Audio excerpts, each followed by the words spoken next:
માંથી જાગી ગયા? ભૂમૈયા ઢોલ વાગે છે. વારો વારો ને કાપો કાપોના પોકાર થઈ રહ્યા છે. શું બન્યું છે? બાપુ એ તો પગપાળા હાલતો છે, દ્વારકા જાય છે એટલે ઢોલ વગાડીને બધાને ભેળા કરે છે અને કહે છે કે જય રણછોડ માખણ છોડ. જમાત તું સાચું ન કે ને તો તને મારા હા મારા બાપ મારા હાવજ મારા રાજા હાંભળો હું બન્યું આ નગર કુમલી ના ગાના ધણવારી બાયલ ધણો હાલ્યો જાય એની વારે મામો ભાણ જેઠો ચડ્યા. બાયલ ગાયો ના ધણ વાળીને હાલ્યો ગયો અને તે મને જગાડ્યો નહીં. શું કરું છતાં પેલા મામાએ ના કહી માટે આપણે જગાડ્યા નથી. તમ જેવા દરબાર તમ જેવા ઠાકોરને સાને કારણે ઉત્પન્ન કર્યા છે.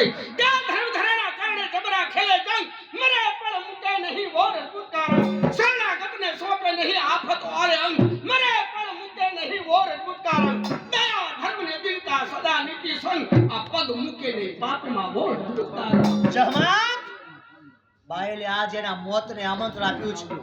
એ ગાયોના ધણ વાળીને જાય અને હું રાજપૂત જો બેઠો રહું ને તો કોઈ મને નમાલો કે મારા બાપ જાવ મારી કોઈ ના નથી પણ આજ રણસિંગુ વાદુ છે. રણસિંગ આવાગે હુતા જાતે તારે ભાગે કામ પડે તારી દત્તી ફોજુ ફરતી વિનાશ કરતી જગલે મે બાને બરવા અવસર બરો મત કુસુમર જમાત ને રામ રામ છે. જીવતો રહીશ તો પાછો આવીશ, એ તો છેલ્લા રામ રામ છે.